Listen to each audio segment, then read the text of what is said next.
Hello everyone, I am Hussein, and this is News Distillate, your go-to source for the latest news, where we will provide you with the news you need in a concise and timely manner. And now, let's get started with our first news with my co-host Emma. Thank you, Hussein. Good evening, everyone. My name is Emma, and I'm here to bring you the latest news from Ukraine. Recently, Ukrainian President Volodymyr Zelenskyy has made a diplomatic offensive in Europe. This means that he's been trying to improve the relationship between Ukraine and other European countries. In addition, the foreign minister of Belarus is scheduled to visit Russia. This is an important meeting as it could help to improve the relationship between the two countries. Also, the Black Sea Grain Initiative agreement is due to expire in 60 days. This agreement is important as it helps to ensure that Ukraine can export its grain to other countries. So that's the latest news from Ukraine. What news do you have for us, Hussein? Thank you, Emma. AI is a hot topic these days, and it's no surprise why. It's changing the way we work, and it's important to understand how it could affect our jobs and industries. That's why we're asking you to tell us how AI is changing your job. AI is a form of technology that uses algorithms to learn and make decisions. It can be used to automate tasks like driving a car or sorting through data. AI can also be used to create new products and services, like virtual assistants and facial recognition software. But AI isn't just about automation. It's also about creating new opportunities. For example, AI can help us find new ways to solve problems, like improving healthcare or reducing poverty. It can also help us create new jobs, like data scientists or AI engineers. So, if you're worried about how AI could affect your job or industry, or if you're excited about the possibilities it could bring, we want to hear from you. Please fill out the form below, and a producer or reporter may follow up with you. We'll use your stories to help us better understand how AI is changing the world. Hussein, that's a great overview of AI and how it's impacting our lives. What do you think are the biggest opportunities AI presents? Absolutely. AI presents a lot of opportunities, from creating new jobs to solving complex problems. I think it's important for us to hear from people who are already experiencing the impact of AI in their lives. That's a great point. We want to hear from our viewers about how AI is changing their job or industry. So if you have a story to share, please fill out the form below. Okay then, what's our next news, Emma? Thank you, Hussein.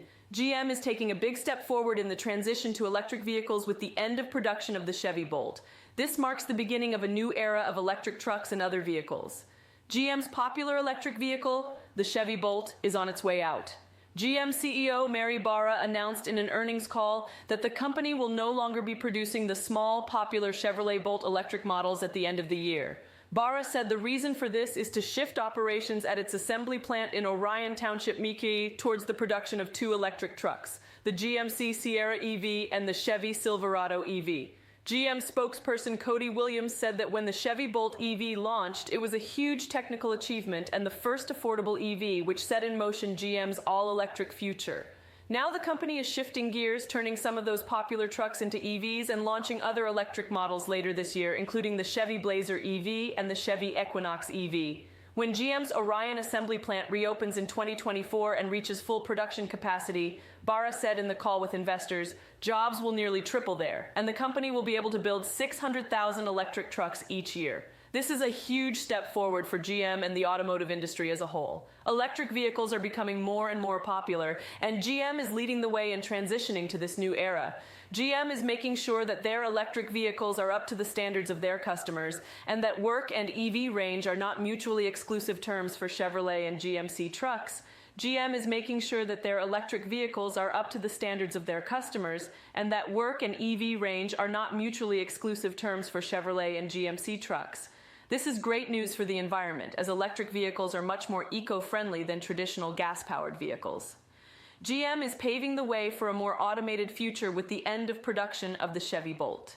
This is a great step forward for GM and the automotive industry as a whole, and it's sure to have a positive impact on the environment. So let's all thank GM for their commitment to a greener future. Wow, GM is really taking a big step forward with the end of production of the Chevy Bolt. This is a great step forward for the automotive industry as a whole. Absolutely. GM is making sure that their electric vehicles are up to the standards of their customers, and that work and EV range are not mutually exclusive terms for Chevrolet and GMC trucks.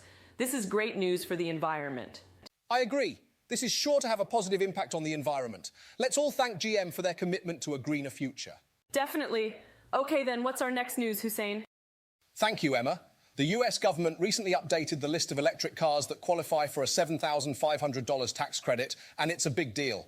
This means that if you're in the market for an electric car, you could get a big discount on your purchase. The tax credit is actually 2 credits, worth $3,750 each. Before April 18th, every qualifying vehicle got both credits, but now vehicles can qualify for neither, one or both. The IRS has listed several models that are still eligible for both credits, including the Chevy Bolt, Tesla Model Y, and Ford F-150 Lightning. Meanwhile, some vehicles that were previously eligible will no longer receive any tax credit after April 18th, including the Nissan Leaf and BMW X5. In order to get the tax credit, vehicles must meet battery size and vehicle weight requirements and must be assembled in North America and have a sticker price of less than $55,000 for cars and $80,000 for SUVs and trucks.